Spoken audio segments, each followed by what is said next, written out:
Rorix and me, Frank. And today it's a very special day for the US, and I think for a lot of people all over the world. The decision is made that Joe Biden would be the next president of the United States, and what that meant to the US, and what that meant to Germany, and what that meant to progressive thinking people, anarchist people. Everything tells us Joe Joe Rorix, David Rorix, because he knows everything. David, how are you? Good, Frank. How are you holding up? Yeah, it's like the election results were announced just in time for our broadcast, actually, like only just an hour or two ago, I think. So, how is the situation in your hometown? So, we start with your area. What are they? Are people on the streets, crowd celebrating, or is there nothing in Portland? I mean, on the national public radio, the local Oregon public radio, they had they broadcast scenes of crowds downtown celebrating, and it sounded like a very small crowd. I think there's very few people who are celebrating right now because, I mean, we have the pandemic is now they're talking about exponential growth. Like most people who are getting tested in many states, the majority of people who get tested are testing positive. So it's really an out of control pandemic, a crashed economy, so many people suffering, and then I think very few people have any hope for Biden. I mean, the people who voted for Biden were mostly voting against Trump. I don't think Biden has much of a base of any support because he's just like a sort of what they call a moderate Democrat, which means a capitalist imperialist who has betrayed the working class decades ago, and part of a party that has betrayed the working class decades ago. He campaigned on a platform of vote for me and we can have the Obama years back again. Basically, he's running as the establishment. He's saying you vote for me and we'll have the good old days back. But those good old days, people were becoming increasingly more poor. I mean, rents were doubling, expenses were rising. It was not the good old days for most people. It was only the good old days, for the rich. So, David, yeah. I go with you. I'm on your side, but I think it's a little minor step according to the pandemic. I think under Joe Biden it will be a little bit better, perhaps, because he doesn't deny the pandemic. And in the terms of climate change, perhaps it will be a little bit better. But I go with you. He is like all the other presidents, and I see the last days CNN. They also talk about the great nation and un-American, and that the new president must unite all the people. And I think that he adapts the right side and the fascist side more. So I think it won't be much better, but I hope that not so much more people will die in the US. Yeah, that's a nice hope. I mean, I hope so too. Although, unfortunately, I think the pandemic is already so out of control that there's just going to be a really high death toll coming in the next few weeks and months. And Biden, assuming he actually gets in to the presidency, which it looks like he will, he doesn't actually take power until January 20th. So between now and January 20th, it seems like there's a lot of time for Trump to do a lot of things. I don't know. I mean, for somebody Yes. who's resisting the notion of losing the election and who is such an unpredictable, character, who knows what's going to happen between now and January 20th? I mean, when people talk about like they're happy Biden won, I mean, it's as if they're sort of skipping ahead to January 20th, which in a normal year maybe is something that's sort of somewhat realistic because most presidents, as they're leaving office, are not going to do something like start a war in November. I mean, they'll wait until the next president, so no major things usually. But in this case, who knows? Who knows what's going to happen in the next few weeks? I have no idea. So I'm also concerned about that Donald Trump, his last months of his present presidency, That's a good one. word for me, he will take revenge because he said, "Okay, you have got 2 months left, and so I will."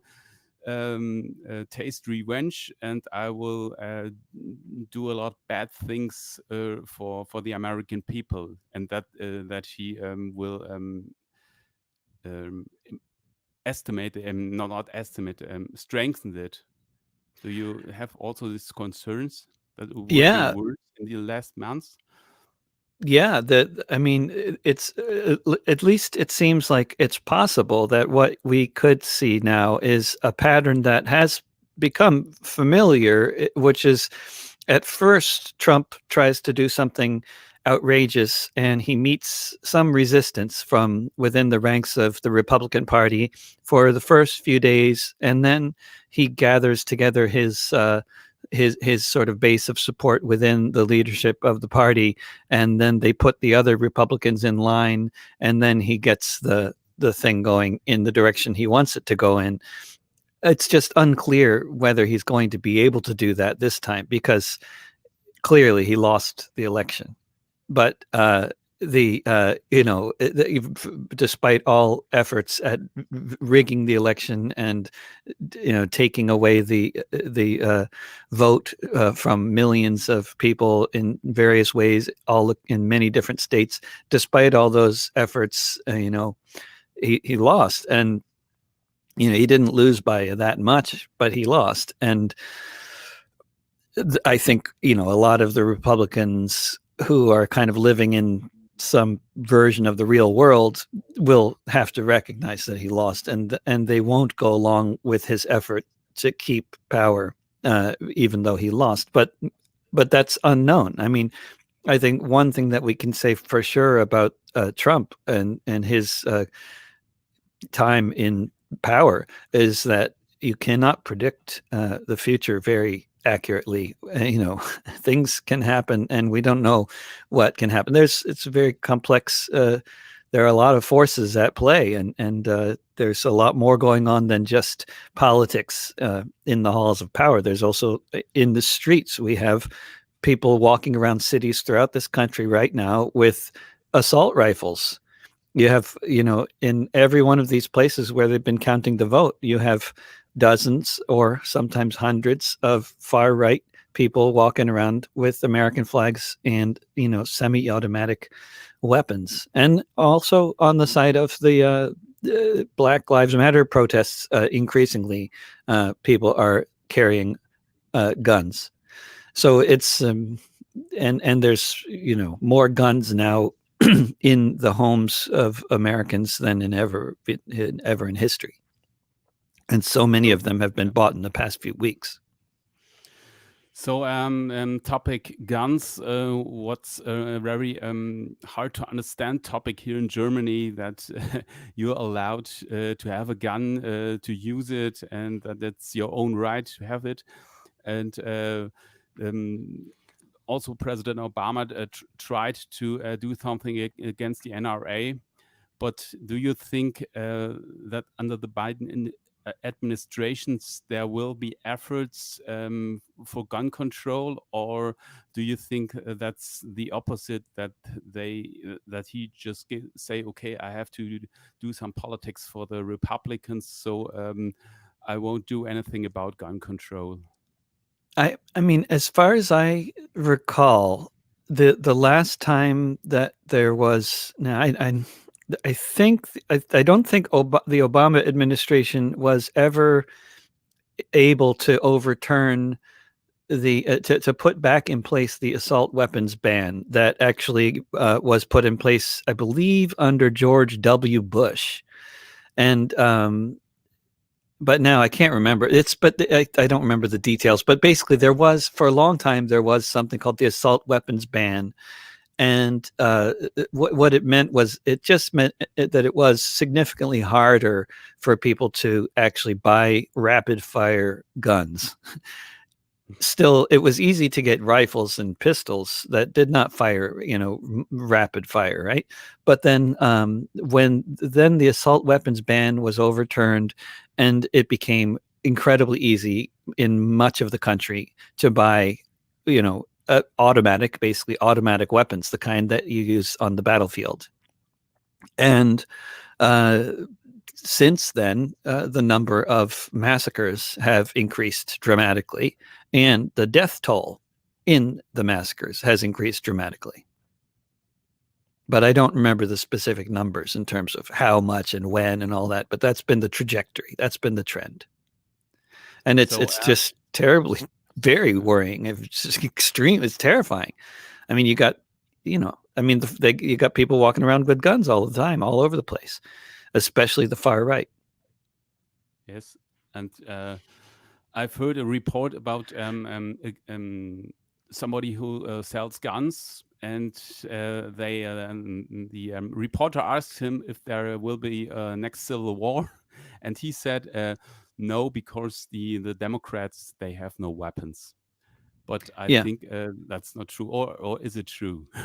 Well, I think it's not true because I mean, there's definitely a lot of Democrats with guns, as well as a lot of left wingers with guns. But definitely, by far, the most guns and gun use and gun ownership and gun advocacy is among the far right and the Republicans generally. But I think that when we're talking about civil war, and the term is getting talked about, getting used a lot, and a lot of people in the United States and maybe in other countries, when we think of civil war, we think of the American Civil War or the English Civil War. We think of people lined up in rows on the moors of England or on the fields of Massachusetts, or whatever. This is not the kind of civil war we're talking about. And this civil war, that's if there's going to be one, will be much more like the Irish Civil War. It'll be death squads, the Salvadoran Civil War. It'll be death squads killing left-wing activists, that kind of thing, going up to their homes and shooting them, and that sort of thing. Not people lining up on battlefields. And it will be a one-way kind of thing, I imagine. It won't. I mean, who knows? I have no idea. But at this point, I don't think there's much of a armed movement on the left, so that there would be any kind of serious response in that kind of way. I think that it's just not the situation here, but these things can change.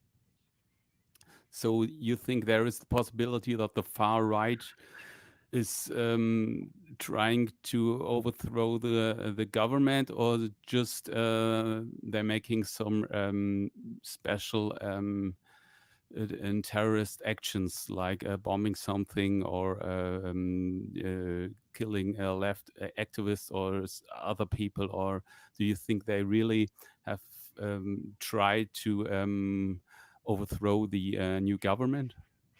I mean, there was this plot to kidnap the governor of Michigan that the FBI, stopped.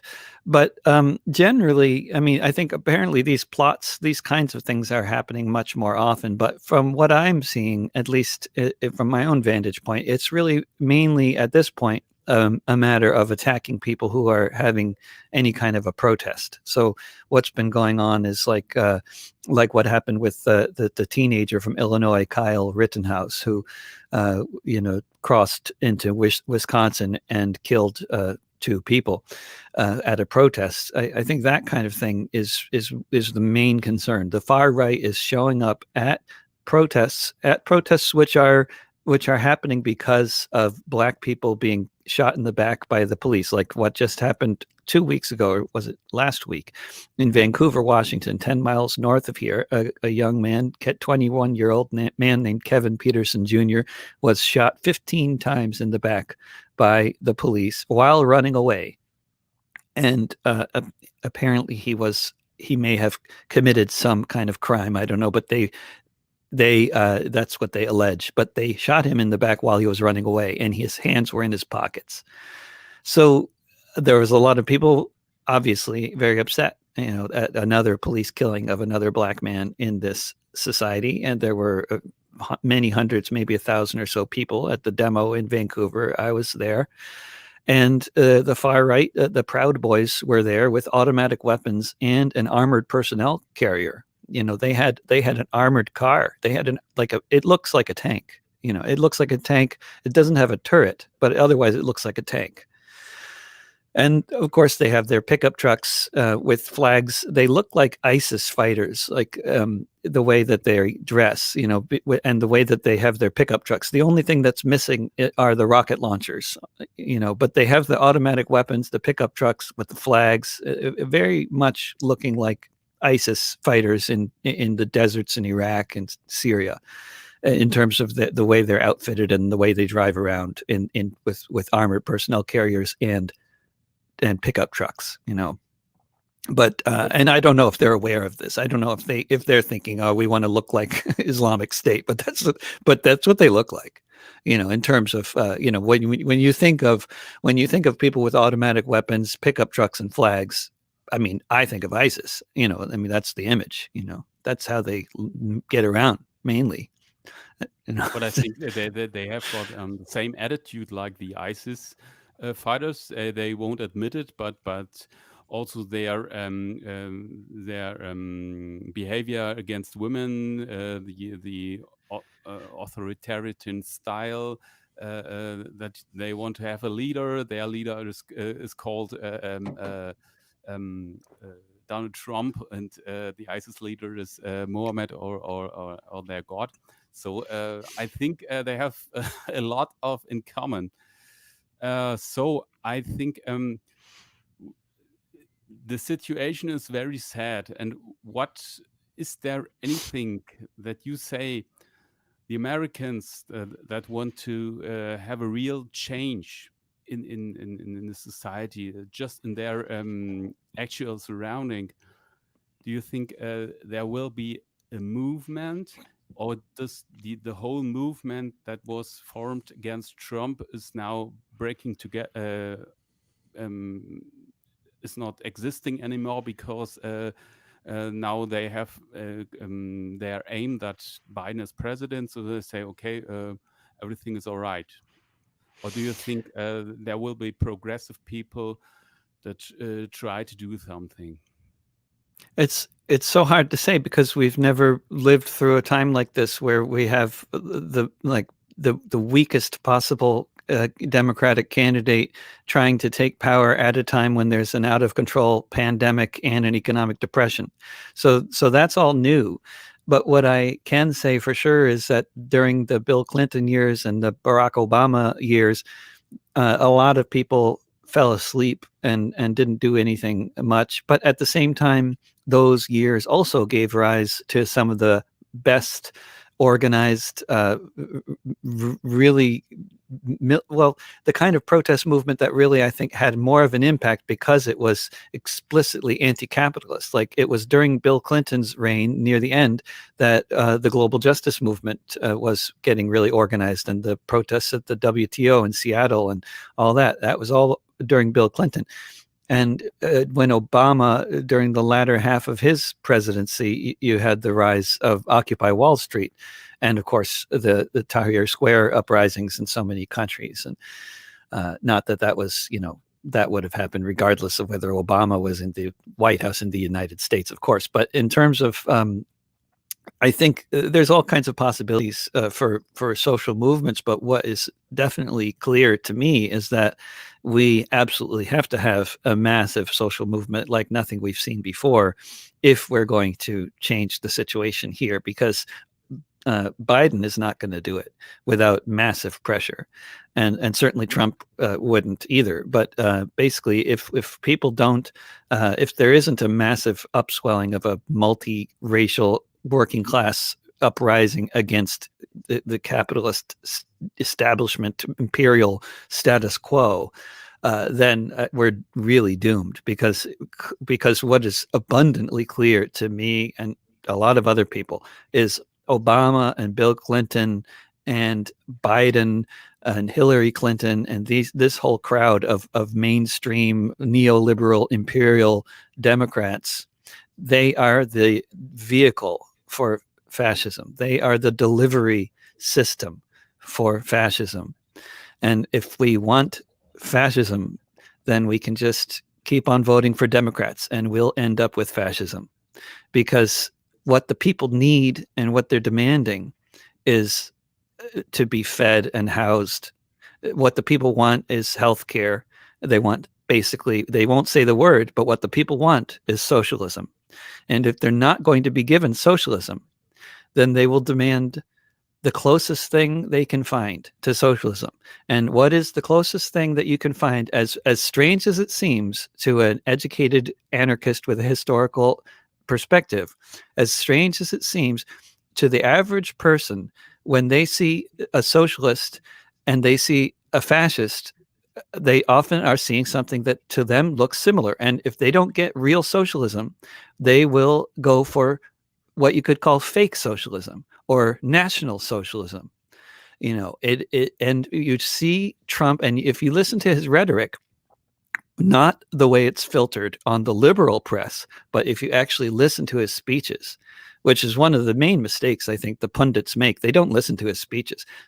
Subscribe to Donald Trump on YouTube like I do. Listen to his actual speeches from beginning to end. And what you will hear is classic National Socialist rhetoric. What you will hear is he's appealing to the working class and to their desire for prosperity, and he is baiting them with all sorts of racist and xenophobic stuff and nationalistic stuff. But his bottom line, his basic appeal is that I'm fighting for you against those people that are trying to keep you down, those Chinese and those Mexicans who are trying to keep you down. But the appeal is not just against Mexicans and Chinese. It's in favor of the white working class, which is never named as the white working class, but that's who he's trying to appeal to. And that's if people don't get socialism, they will opt for fascism. And if you want to prevent fascism, you need to give people socialism. And that's just how it is here and everywhere. And the Democrats are living in a fantasy world if they don't think that's the case. If they think that people, what they really want is capitalism, they're wrong. People are constantly rejecting capitalism. They don't say that. They don't know exactly that we're rejecting capitalism, but you can see how they're voting, and you can see how they vote in local initiatives too, like here in Oregon. People want socialism. Yes, I think so, because it's the problem with the term socialism. Well, because a lot of people think socialism is like the system in the former USSR and the former GDR. That is socialism, and that has nothing to do with socialism or anarchism, in my opinion. Well, It's like at this point, the former GDR would look good for many Americans. I mean, in the former GDR, you had the Stasi, yes, but you also you also had full employment. You had people with good health care, with largely decent housing. You didn't have millions of people homeless living on the streets. You didn't have tens of millions of people without health care. You didn't have 1 in 5 children going to bed hungry. Actually, the GDR was people; they were better off than here right now for the yes, average person. okay. The I that's mean, okay, I but know that's not the kind of socialism I'm advocating for sure. yeah, I don't want to have any kind of authoritarian state by any means. But what people want and what we talk about. I mean, I know the term yeah. socialism is very loaded, but and of course, it's important to note, but of course, yeah, people don't want authoritarianism, but what people do want is healthcare, housing, free education that's good for all children. That's what people want. They want those basic, what much of the world thinks of as basic human rights. They want that here too. you know and they The don't have it. problem is socialism and anarchism, and the words are used in a very bad manner. So I think Yeah, Donald Trump said, "Okay, you have to vote for me because otherwise there's socialism, and right. that's bad." And also the Cuban people, and so and I think okay, it's we have also these conversations about do we say we are anarchists because everybody thinks anarchist this is chaotic, they are violent, and so uh, perhaps it's better you have the same attitude, but you use another term. And there are a lot of discussions here, also in my groups. And I don't know. I think I'm an anarchist, and I could everyone explain why. And that's for me. It's not an ideologic. It's a thing to organize a society in a way where a lot of people could contribute. So, what do you think about using this term socialism or anarchism? Do you think it's good to use another term, or do you think no, that's not my opinion? I have spent most of my life avoiding the term socialism and avoiding the term anarchism, and just talking about these things by talking about what I really mean, and because the terms are so loaded and so confusing for so many people. But at this point, when I talk about the people wanting socialism, I use the term because specifically because Trump is constantly using the term. He's constantly using the term as something that people don't want, and actually, it's the opposite is the case. And I'm using. But I'm not using the same definition of socialism. That when he says socialism, he means, as you say, authoritarianism, like the Stasi and stuff. But of course, but I think increasingly what many people understand as socialism is when the government ensures that you have these basic human rights met. They understand that it's not just about meritocracy. It's not just about equality of opportunity. It's about having basic human rights met. And at a time of Great Depression and pandemic, I think more and more people believe the government should be helping making sure that their basic human rights are being met, like housing, healthcare, and that sort of thing. But but it is a loaded and problematic term, and also the term anarchism. I mean, I would maintain that the most effective social movements and the best organized social movements and the most forward thinking social movements and the ones that have actually had the best luck at organizing with the fewest resources in the United States and in Europe over the past several decades have been movements organized by anarchists. But in most cases, they don't call themselves anarchists. I mean, in most cases, you could go to a meeting of really experienced Occupy Wall Street people, not the ones who just started the thing, who were teenagers, but like the ones who actually had the idea and got it rolling, who are slightly older. Most of them are anarchists, and most of them would never actually publicly identify as such. And that was also true of the global justice movement and many other movements, because of course, in the media, when they talk about anarchists, they're talking very specifically about Black bloc youth who are out there in the streets of Portland with umbrellas, getting tear gassed, and a couple of them are breaking windows. That's what people think of, and they may also be anarchists, but you certainly don't need to throw a rock or even know how to throw a rock to be a good anarchist. This is not it's not Yes, part of the requirement. It may that's be a handy skill at some point in your life. You may want to learn how to throw rocks, but it's not necessary. but if you're too weak, you're not able to throw a rock. That's, Yeah, there's still a place for you within the anarchist movement. yes, and I think now what Biden says, he just wants to do something against the far right and the far left. So he wants to have all the ordinary people, the people that are right, that profit from capitalism, that are hardworking, and also that CNN. I watched it now for a long time because I have no other broadcast system here. I don't have any local anarchist TV station from the US, so I watch CNN. And what, in my opinion, they always talk about these nationalism and that they are proud to be Americans. If you hear that in Germany, Yeah. it's like some far right people talk like that. And I know CNN. It's not far right. It's they are in favor of more for the Democrats. Or CNN, yeah. Your two options here is far right and really, really far right. I mean, by German standards, those are the options. I mean, in terms of socially and politically, you have the Democratic Party, which is like basically far more.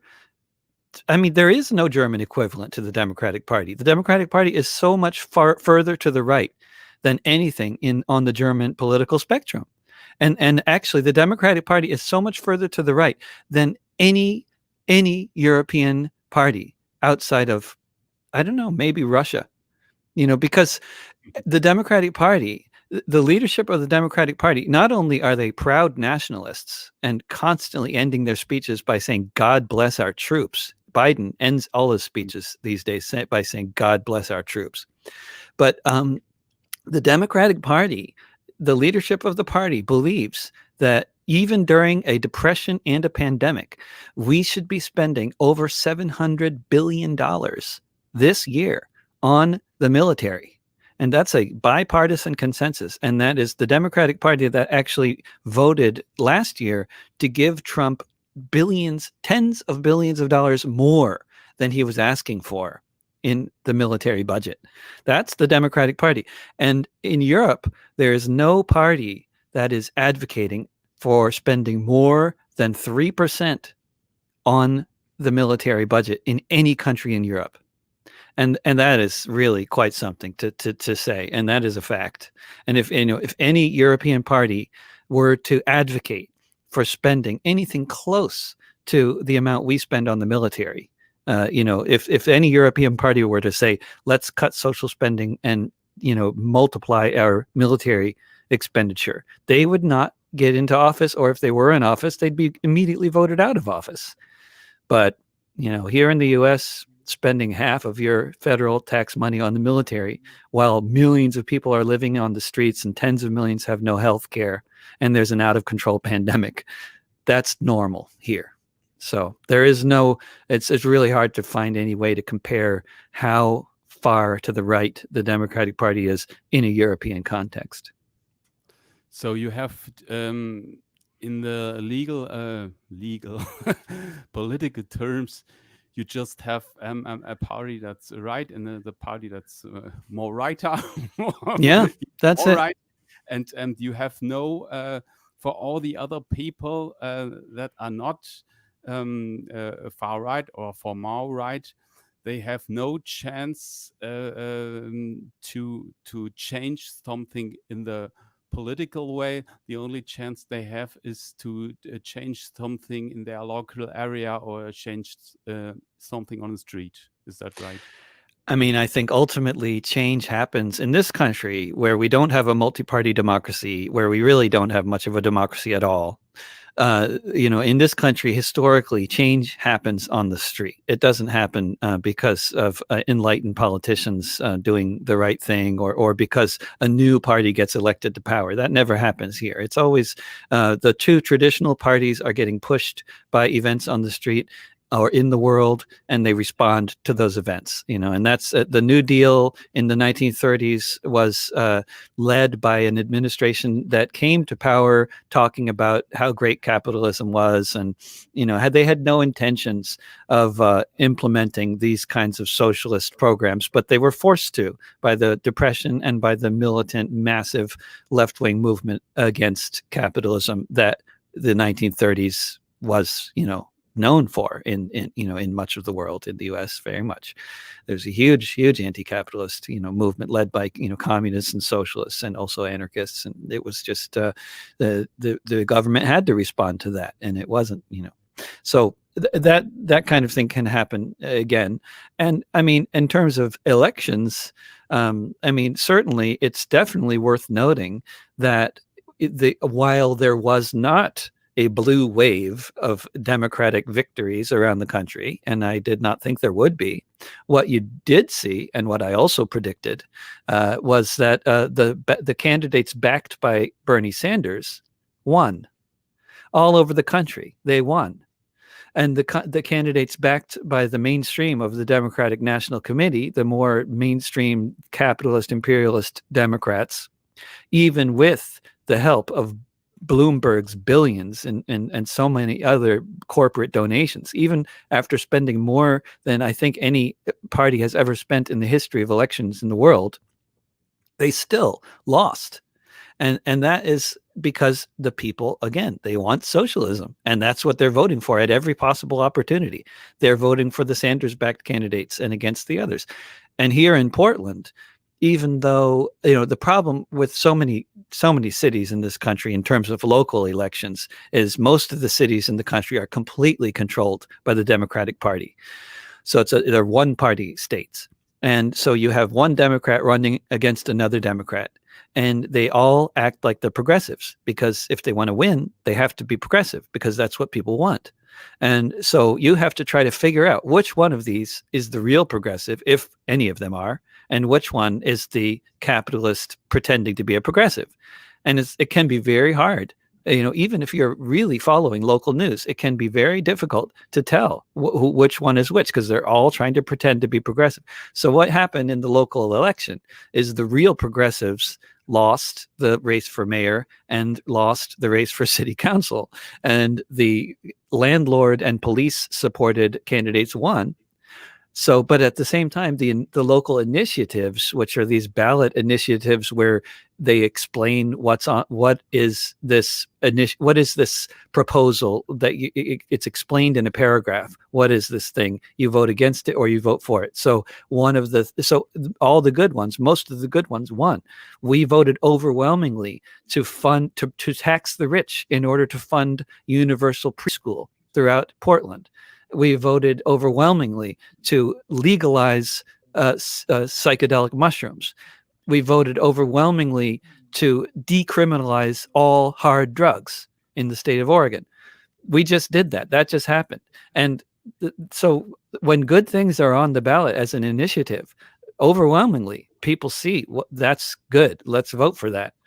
But when it has to do with these progressive candidates all pretending, these so-called progressives all pretending to be progressive, and you have to try to figure out, which one is the real sheep and which one is the wolf in sheep's clothing. I mean, it's very difficult for people, and they just fail to do it. They don't have that kind of, most people just don't pay close enough attention to try to figure that out. So it's tough.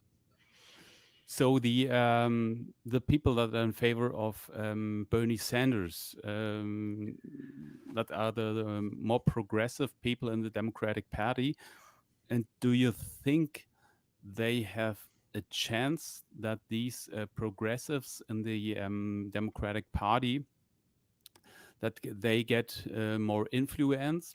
And the second question is the next vice president, the Harris. What do you think about her? I mean, in terms of the Democratic Party and the Sanders wing getting more influence, I'd say basically what the Sanders wing, what they tend to do is they speak out for their own ideas and against some of the bad capitalist and imperialist ideas coming from their party leadership. And then when Pelosi tells them to get in line, they get in line. But other times, sometimes they dissent. And like with the last military budget, there were, of the 535 people in the Congress, I believe there were 100 who voted against it. So you maybe optimistically 1 out of 5 people in the Congress is somebody that we could potentially work with, who is not in favor of empire building and uncontrolled capitalism. Maybe 1 in 5, but that's not enough, So, and then there's so many forces arrayed against them. But if things get desperate enough, then who knows? Then they might have a lot more influence, and the rest of the politicians might be looking to them for, saving capitalism from itself, you know, because things are going to get much more desperate with the pandemic and also with all the evictions. If they don't extend the moratorium on evictions, we're looking at tens of millions of people getting evicted as soon as that moratorium ends. So it's a really it's a ticking time bomb of economic desperation and disease. So I don't know, but yeah, the fact is though that the candidates backed by Sanders, the candidates on that list, on the what you could call the our revolution list, that's his organization, our revolution it's called. On that list, they mostly did very well, and that is a fact. So that's, and whether the whether the leadership of the party looks at that and says, "Oh, look at that! The people want Sanders. They want socialism. They want something more like social democracy." They know. I think the leadership of the party, they cannot be stupid enough that they can't be so stupid that they don't see that. I think they do see that Sanders would have won, that Sanders was the more popular candidate, and that Sanders would have beaten Trump both in 2016 and 2020. I think they understand that, and most of the voters who vote Democrat do understand that and believe that. But the leadership of the party, they would actually rather have fascism than socialism. They would rather support Trump than support Sanders. And that is just something they have demonstrated very clearly. They would rather have Trump than have Sanders. So, at the end of the interview, let's talk about a little bit what I'm at the moment a lot of concerned about is the pandemic in the US. And do you think after the election there will be a pressure from the streets that they have to do a lot of things against in the pandemic? So I saw a lot of people now celebrating in the streets. They wear masks, but there were no social distancing. So I think the pandemic is spreading and spreading. And do you think there are any things where you can say, okay, there is a chance to do something against it?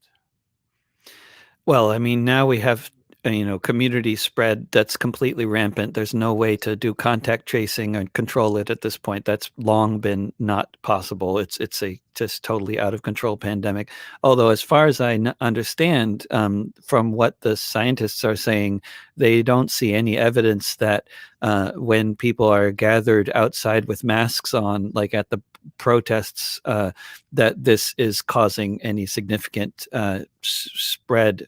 So I don't know where they, how they reached that conclusion, but what I'm hearing a lot is they're saying that the Trump rallies are super spreader events because most people are not wearing masks. Okay. But when it comes to like Black Lives Matter rallies or Democratic Party gatherings where everybody is fastidiously wearing their masks, apparently that really it really prevents the virus from spreading. So I don't know, but I mean, basically, of course, if you have half of society going around not wearing masks and the other half is wearing masks, which is the situation here, then you're doomed, right? Because what you need is if the masks are so helpful, then everybody needs to wear them. You can't just have half the people wearing them.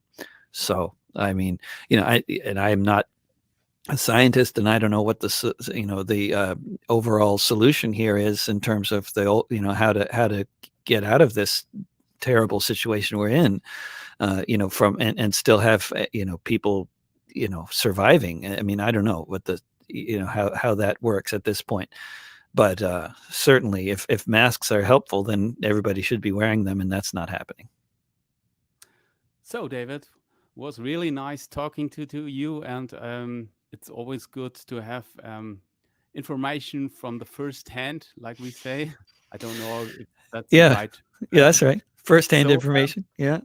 I hope if we talk in 1 month, there will be a little bit better situation, and But perhaps what's been going on in Germany though? In Germany, there's been I hear all over Europe there's been a spike in the virus. I mean, it's nothing like here, but it's something that the authorities are concerned about, right? Because it's coming out more than a 1-to-1 ratio or whatever, 1.1 or whatever. yeah, okay, okay, that's good. I talk a little bit about Germany. Uh huh. In Germany, since last Monday, we have got a little lockdown.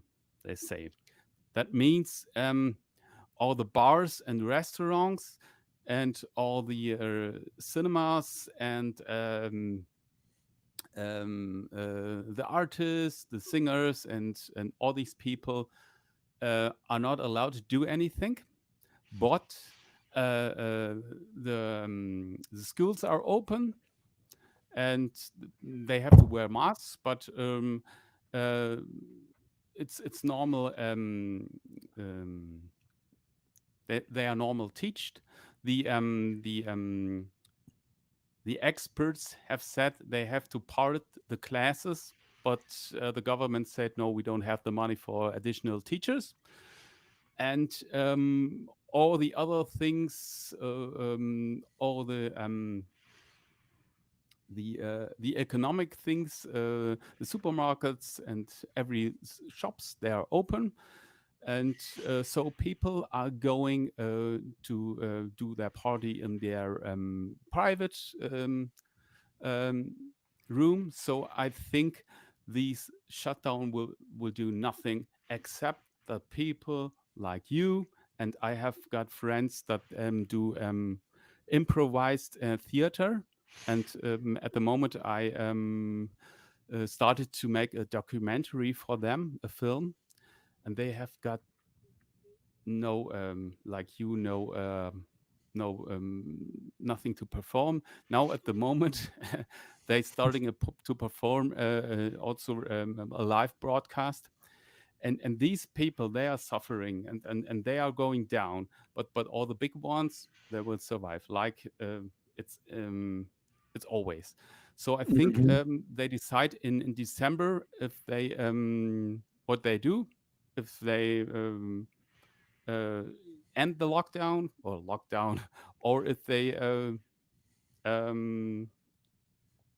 verlängern, keep going with the lockdown. So I think what's important is that they, what I say is that they have to abolish the alcohol at the moment, because there are a lot of parties going on, but it's like in the US, the economic things are they rule, and everything the other things have to unterordnen, Take second place. Yeah. take second place. So that's the situation in Germany, and also me. I was making films for um, vacations, hotels and little